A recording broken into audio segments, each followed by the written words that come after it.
The Entrepreneurial Journey podcast.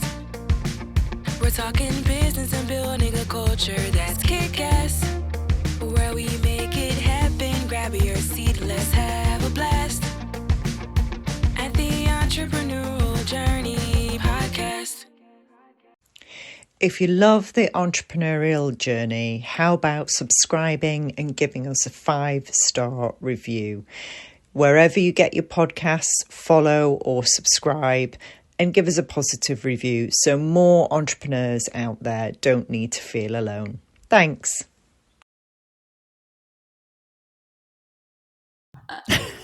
That has a story. My boyfriend is more of an artistic type. He decided he wanted to put this wallpaper in my study, but this is where I also do my therapy session. So I was like, oh, I don't know how that is going to work, but people seem to love it. Most people seem to love it. It's great. It's a constant reminder that we only have one life and we better darn well make the most of it. Yes, 100%. I agree. Yes. Yeah. Anyway, tell everybody what it is that you do, Ludovica. So I'm a cognitive behavioural therapist. I have been in the UK for 10 years. That's where I worked and that's where I trained as a CBT therapist. At some point, I guess, in my life, I reached the awareness that there was something more than just working a 9 to 5 and just going to the office and, doing what you're supposed to do. And I decided I want to explore wherever that is, that there is more for me. I just follow this intuition, I guess. Obviously, that comes with confusion, with uncertainty, everything that comes with it. But I decided to travel a little bit more. That was just after COVID happened. So I'm sure many people can relate to this desire of exploring. And then now I'm back to Italy.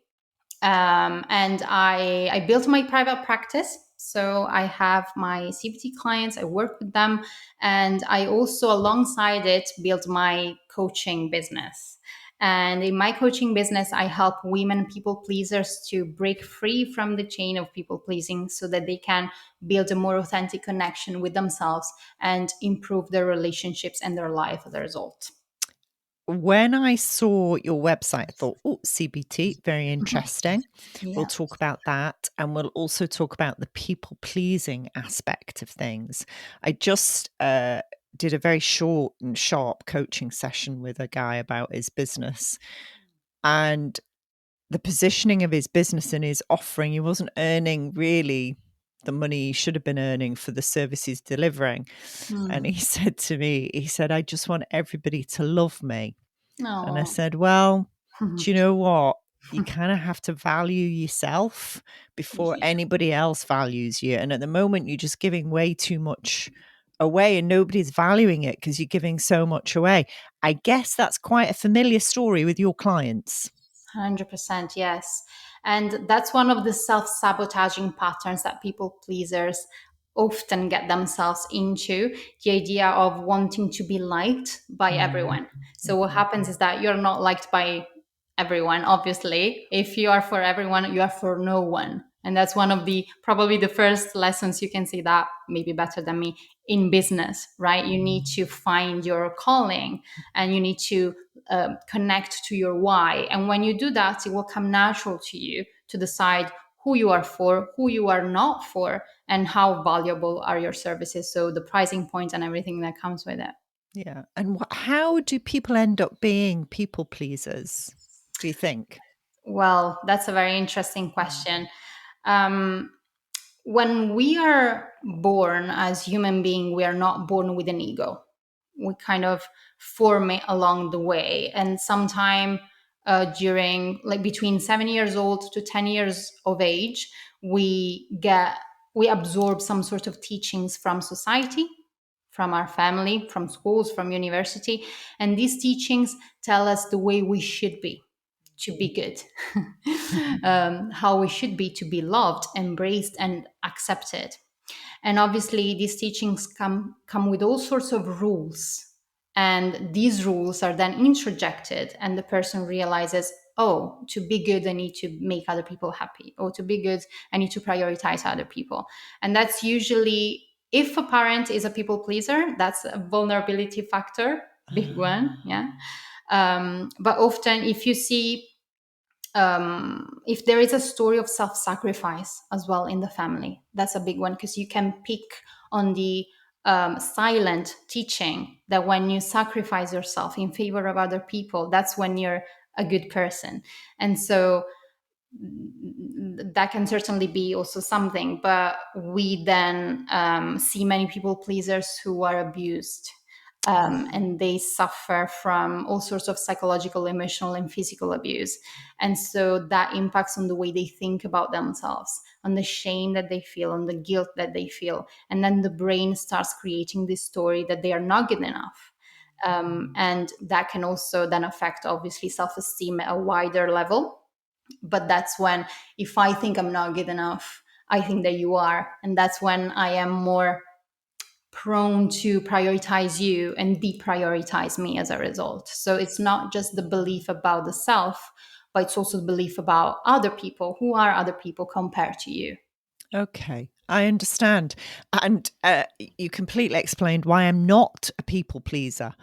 Because my mum brought me and my brother brought up by my mum on her own, student grant, very tough. But she wasn't a people pleaser in any way, shape, or form. In fact, she was just the opposite. She was like, right, you're either with me or you're not. I don't care. And that's kind of the attitude that I have. My dad's the same. I didn't spend so much time with him, but genetically I have that, disposition, I think. So I've often looked at people pleasers and gone, what are you doing? And literally not been able to compute why they're doing it. And now I'm looking at some of my friends who are people pleasers and going, okay, I know their history. And now you've explained and kind of filled in the gaps as to why I think they might lean towards that way. Okay, thank you for doing that. Wow. I can see, hear and feel how people could get stuck in that. It's kind of a vicious downward spiral, isn't it? Yeah. Because, well, essentially the brain is always looking to achieve pleasure and avoid pain. And so when you relate to someone as a people pleaser, there's always that fear there of not being good enough, or being abandoned, or being a failure. And that fear, if it's not processed, if it comes, like, it stays underneath the surface, kind of pops up with these behaviors of people pleasing. Like, you don't process the fear, but it's visible that you are acting out of fear. And so then you will do these things like prioritizing other people, saying yes all the time, not being assertive. And the brain perceives that as a positive thing, because you are avoiding the pain, you're avoiding the fear.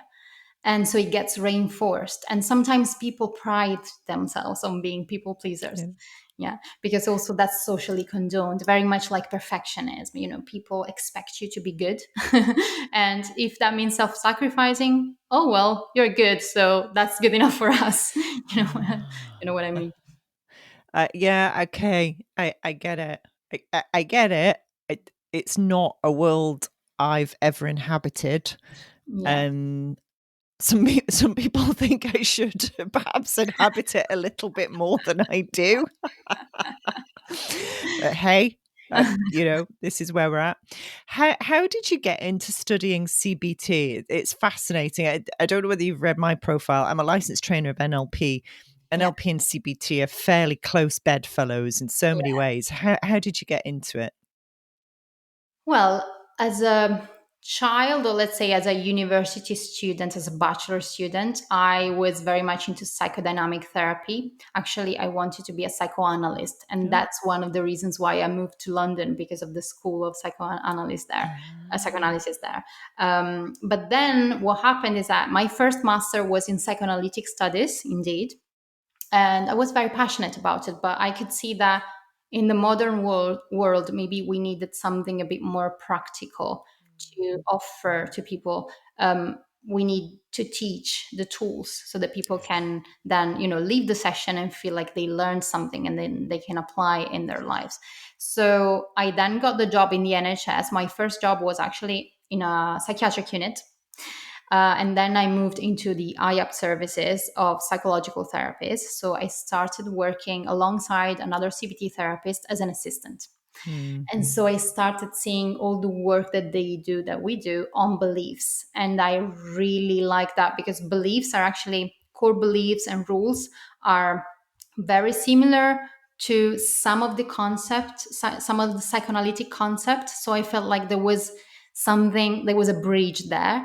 And I really liked the work, the cognitive work around core beliefs. So I was like, that's interesting. How can I train? So I trained, loved it, practiced it alongside my training, because I was still working on in the NHS, Okay. and it's just then become what I did for a long time, or what I still do today. Because even in my coaching sessions, I do use a lot of the cognitive Yeah. teachings, of course, and behavioral teachings as well. Yeah. So Yeah. Absolutely. Absolutely. I'm really your experience in a psychiatric ward. It sometimes can be very frightening.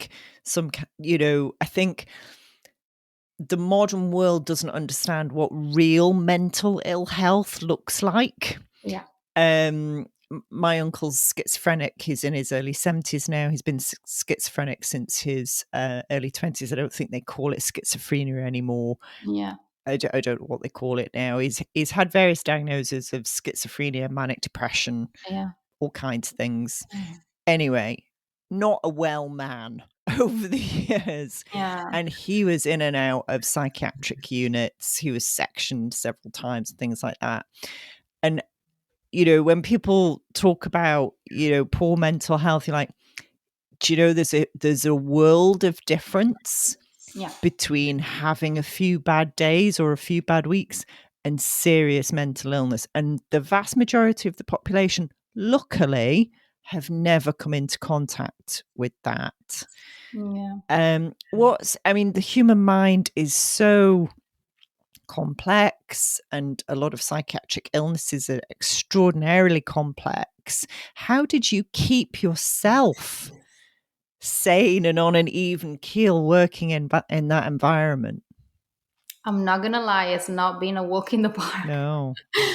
Especially at the beginning, because I actually worked in Luton, but I lived in North London. And for people who are not familiar with this, it was a train ride. It was a half an hour train ride. It wasn't that much, but with all delays and stuff, I mean, it got really too much sometimes, because I was used to do initially 14 hours shift.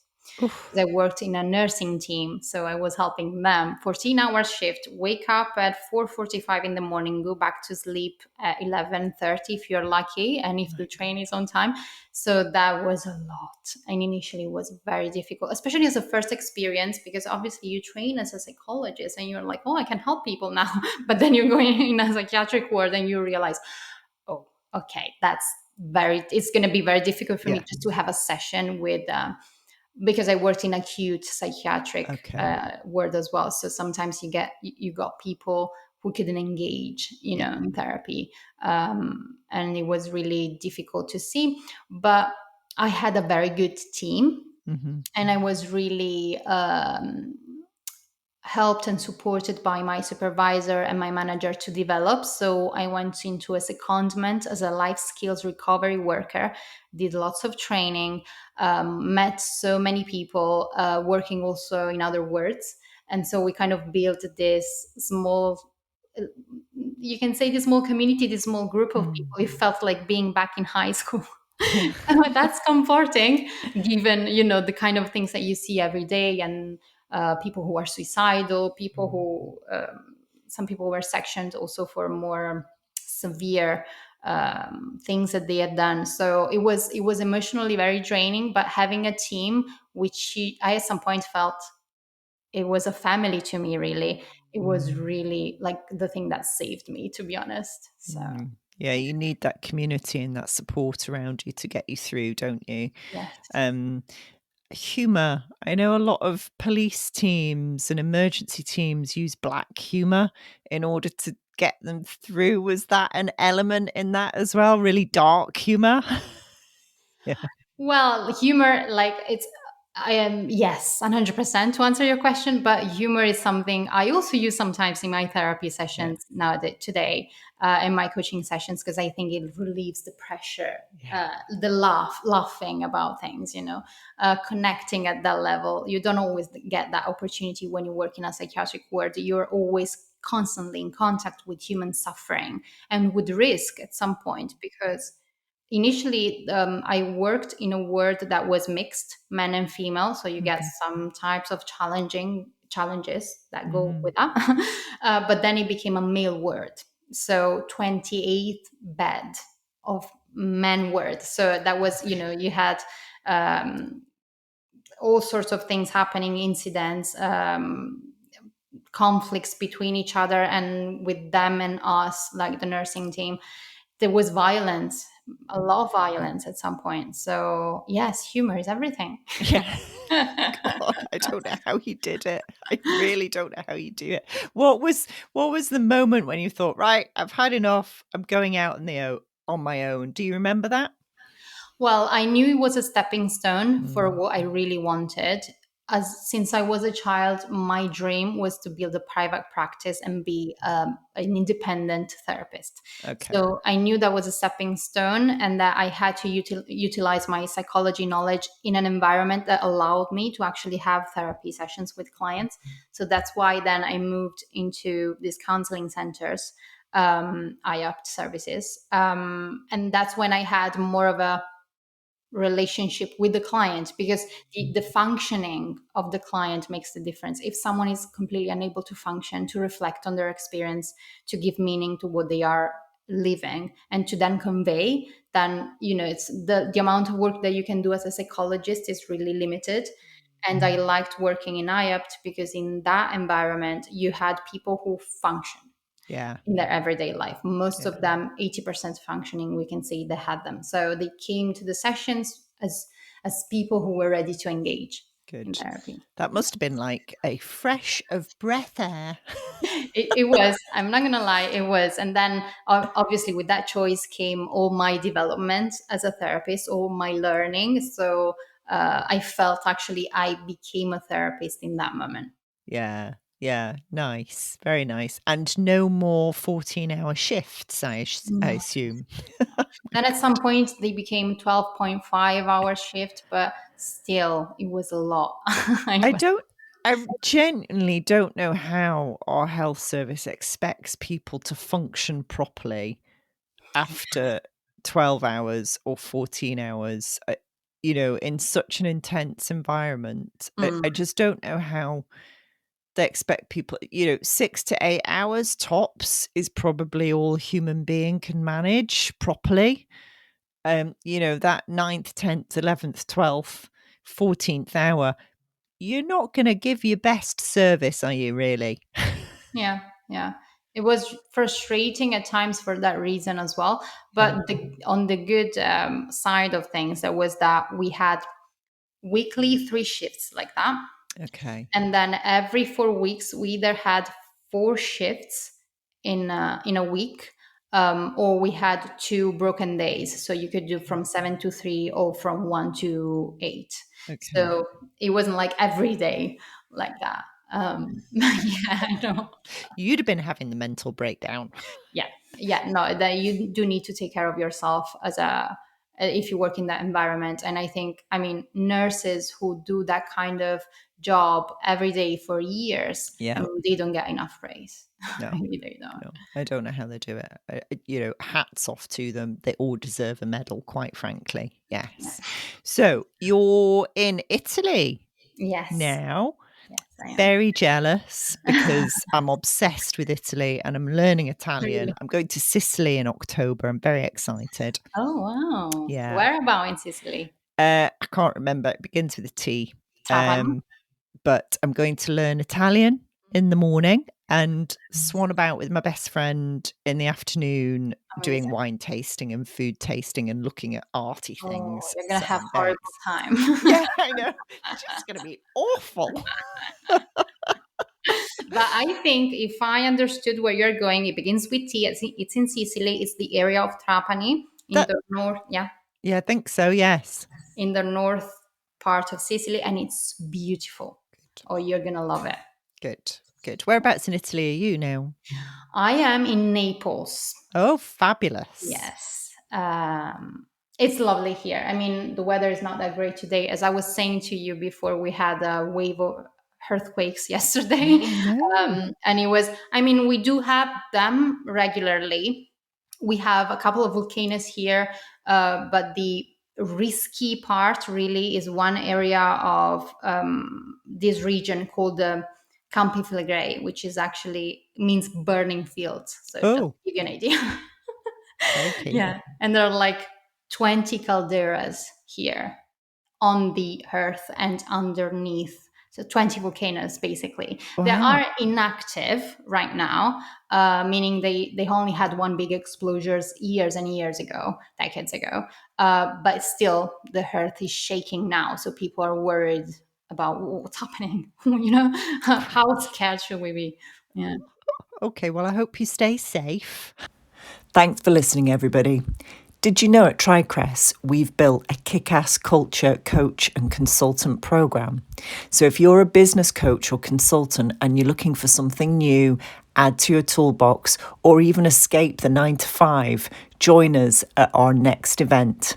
Links in the information on the podcast. See you there. Thank you. Thank you. So have you, again, we have lots of different people listening to this who would think, they're sitting in the UK, how can I transport my coaching practice? And coaches come in many shapes and sizes, as we all know. How can I transport that overseas? So what steps did you take in order to plan that move and keep your client base going? Okay, so what I did is that during COVID, but even a couple of years before COVID, actually, I started exploring the idea of working online. Okay. And many people were many of my clients were surprisingly happy about it. Like initially you got lots of, especially from other psychologists, from other therapists, you would get lots of resistance. Oh, but you need the person to be in the room, you need to see all the changes in their body. You need to have that human contact. And I agree with part of it. That's really important. But when people don't have the ability, the luxury to take 2-3 hours off their day to go and see their therapist, or sometimes they have other commitments like they're young moms or with children, or they just can't move around that easily, then online therapy is great, I think, and gives you that flexibility that face-to-face therapy doesn't give you. So I was already doing that, and with the idea that potentially I could move at some point. So my clients were all on board with it. To be honest, I didn't have any issue. So I started working with them online. And then when COVID happened, they were like, oh, I'm so glad I can still have these sessions despite everything that is going down. And then I just started traveling, a bit more, and it wasn't that difficult. I have my company in the UK, obviously. I keep that. And that's how I manage all the bureaucratic aspect of it. Right. Yeah, the nice one. Yeah, definitely. So will you go traveling from now, or what are the plans? Where are you taking it? Okay, so I have been traveling quite a lot in the past couple of years. Now I'm getting married actually in October, so we potentially planning for Congratulations. something. Thank you. But yeah, we're now focused on planning the wedding and then thinking about the honeymoon. But I'm really interested in going to India. Like I worked with an Indian guru master last year. I had some sessions with her of meditation, Kriya yoga, and I just felt in love with the whole Vedic culture. So I was like, I will need to go there at some point and just, end or maybe start my spiritual journey in India. Yeah, I think Western medicine has so much to learn from the Indian and Eastern traditions, doesn't it? And do you now incorporate things, and meditations and things like that into your own coaching practice?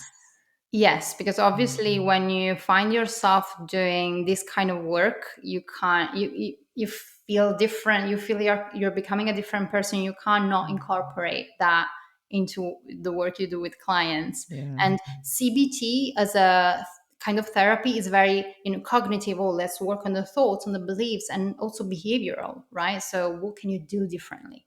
But when you explore other realms, like the emotions, the emotion aspect, for example, CBT doesn't really engage that much with emotions. Okay. When you start exploring that, then you go into mindfulness of emotions, the working with the body, doing more of a somatic work kind Yeah. of thing, and learning that sometimes it's not that much about changing your thoughts, but about tuning within your inner wisdom, because that's going to shut the thoughts off. Because I've been years been trying to work out the difference between CBT and NLP, and you've just defined it for me. So the working with NLP, you unpack the thoughts and you unpack them by connecting them to the feelings.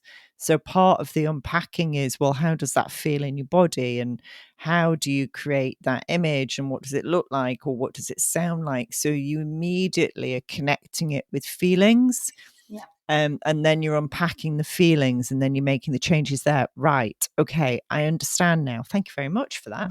I've never really understood the difference, but now I do. Okay, good. And in my experience, I coach business leaders and things like that. So it's very different to your kind of practice. But what I have come across is often people are so disconnected from their feelings that when I say, and where do you feel that in your body? They're like, I don't know. Okay, you feeling, there will be a feel. You've described you feeling something. Okay. Somewhere in your body, that feeling will sit. And it could be the first time since they were a child that they've actually noticed they experience feelings in their body. Do you come across that a lot? Always, Right. almost always. Okay. And actually, I'll tell you something. The struggle is even mm, larger than that sometimes. When you ask people, what do you feel? What's Yeah. coming up for you? They struggle even in that stage Yeah. sometimes when they're Yeah. very much in their head. It's either I don't know or I'm overwhelmed. So Yeah. a bunch of emotions. And so we Yeah. need to go deeper into that. And when they notice and label the emotion, then okay, where do you feel that in your body? Do you feel an area of tension when you sit with that feeling? And often, very often, they're like, I don't know. I don't know where I feel it. I don't know where that is. Okay, that's fine. Let's sit with the feeling a bit more. Because you're right. It's probably the first time they allow themselves to feel that way, to feel that emotion. And usually the mind comes in with the thoughts, with the stories. So they are not in their body, but they're too much up here in their mind. That's when Yeah. you know that you need to do some more letting go. Yeah, absolutely. And yeah, you're right. Sometimes I'll say to a client, and how do you feel? And they give me a whole list of logical answers. I'm like, none of those words are feelings.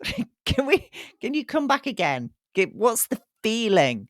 The emotion. Oh, right. Oh, okay.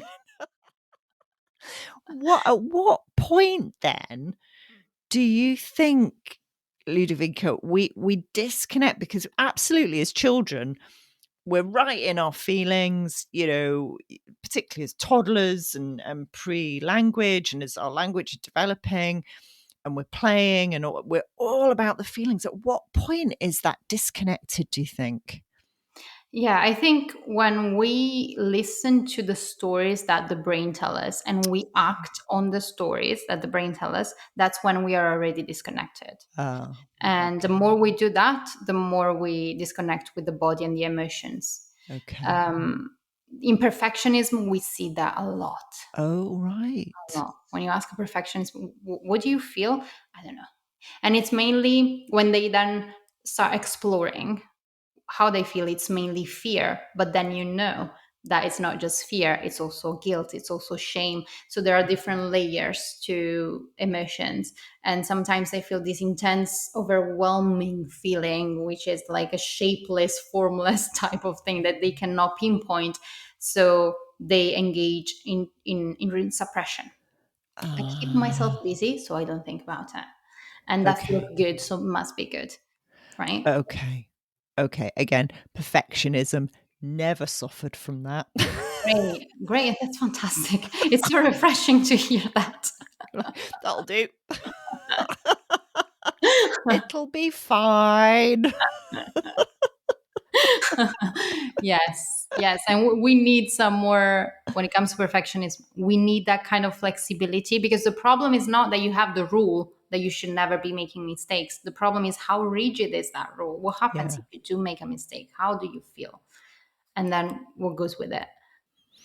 Right. Okay. Yeah. Yeah. I see what you mean. People kind of sort of lock themselves into a whole weird and wonderful set of rules and regulations that they, like you say, they've created the story around it, they've created the framework around it, and sometimes their daily habits and a whole load of beliefs around it. And they're like stuck in this little corner, enclosed, and it's all of their own making. I guess you're there to help them just open these layers up and go, oh, I am free. Yes, yes, exactly. And when you do that, sometimes more primal emotions come up, like the shame that we were talking about before. Perfectionism is a cover blanket for shame. At some point in your journey, you picked up the message that you were not good enough as you were. You had to be different. So there was a disconnect between who you are and who you should have been or should be, right? So that gap is filled with all these standards, all these rules, because the brain is not happy with that gap. It's not happy with the uncertainty, with the Right. fear of that gap, right? So then you start feeling anxious because you have so many standards that you need to comply with, that you need to strive towards. And when you don't achieve them, you feel self-criticism. So low mood also comes into the picture. But actually, initially, it was just shame. So Yeah. if we go back to shame and manage to process that shame, there might not be the need for all these standards. Yeah. Wow. Wow. You are such a good therapist coach. Thank you. Honestly, the way you have explained all of that makes perfect sense. And I imagine you get some amazing results with your clients. Well, yeah, I don't like bragging, but No. I can say that the process works. Yeah. Yeah. Absolutely. I can hear how it would be transformational. What kind of people come to you then, Ludovica? Well, usually is women. I get more often women between 30 to even 40, 45 years old. Okay. So they start realizing that people pleasing is taking a toll on their lives, because Right. they, one, as we were saying, feel overwhelmed. Two, they feel like they don't know who they are anymore. Hmm. And that experience, especially from a later millennial nowadays, there's so much uncertainty in the world. Not having an internal compass is really disorientating. Hmm. And if you think also older women, then they have all sorts of different challenges with raising kids, and then kids leaving the house and feeling like, who I am without all these people who I could sacrifice for now, you know. So yeah, I think it's the realization that I'm living a life that doesn't seem to be my own. Hmm. Yeah. Yeah, definitely. I can understand that without a shadow of a doubt. You go through in your 30s, there's a lot of self-discovery, isn't there? And like you say, who the heck am I? What am Yeah. I doing here? What am I supposed to be doing here? What am I not supposed to be doing?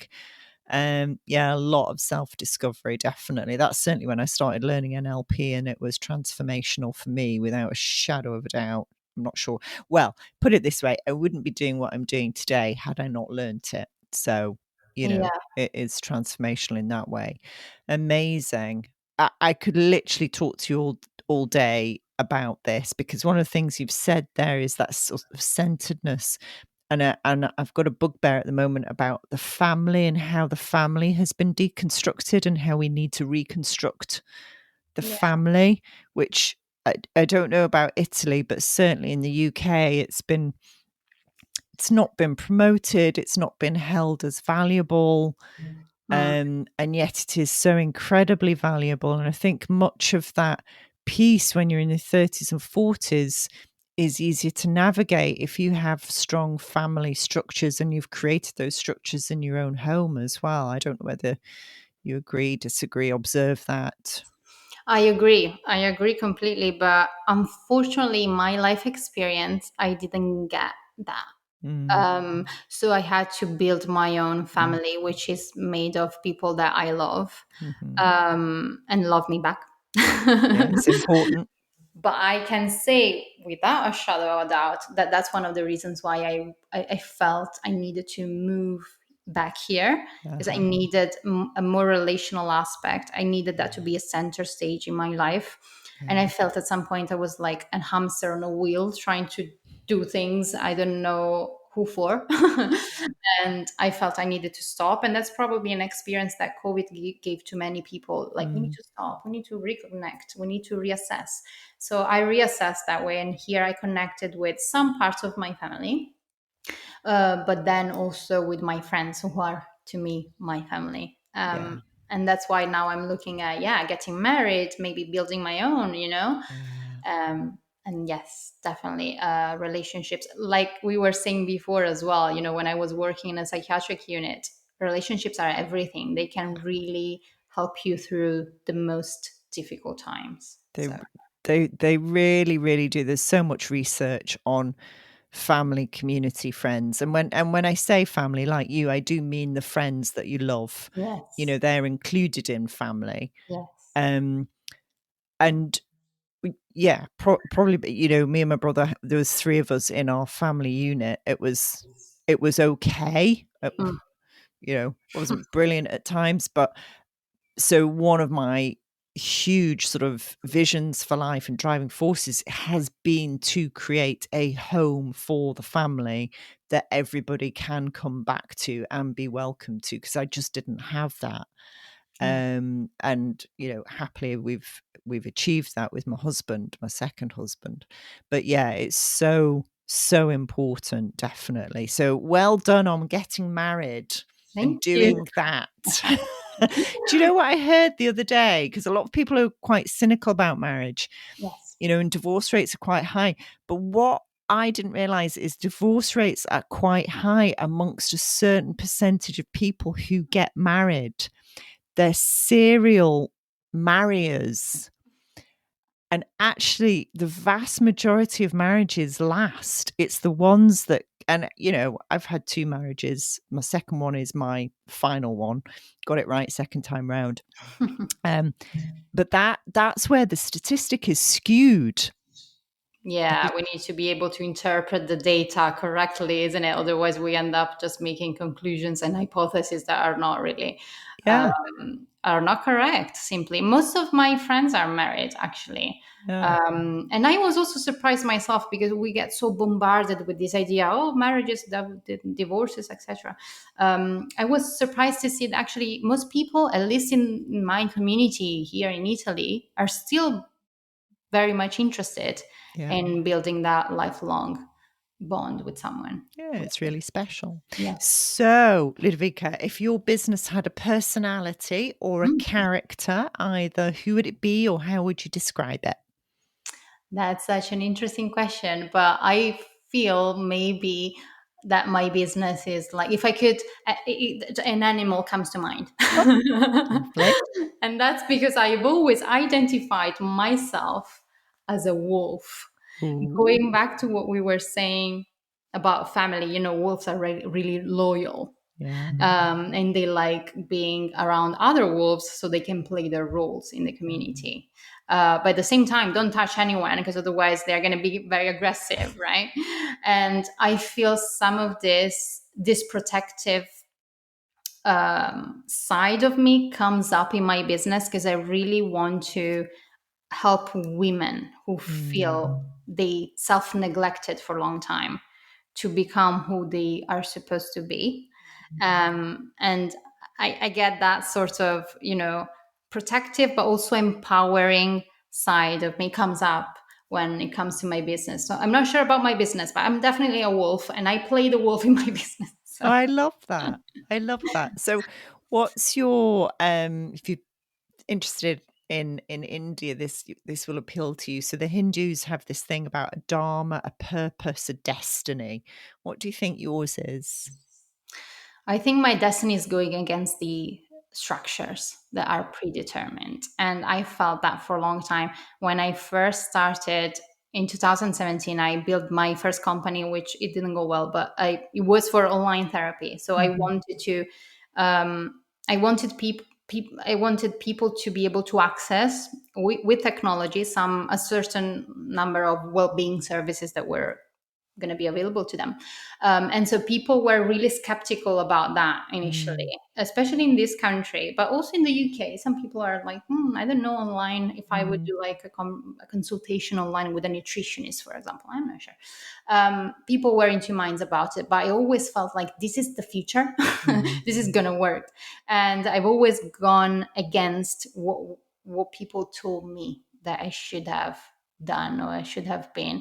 And probably that's why some of the relationships with my family are not that great nowadays. But you need to separate to find out your true self. So separation, going against these predetermined old structures, that's what I think it's mine.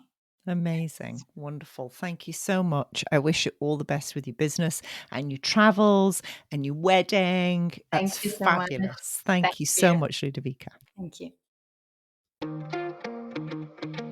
The Entrepreneurial Journey podcast. We're talking business and building a culture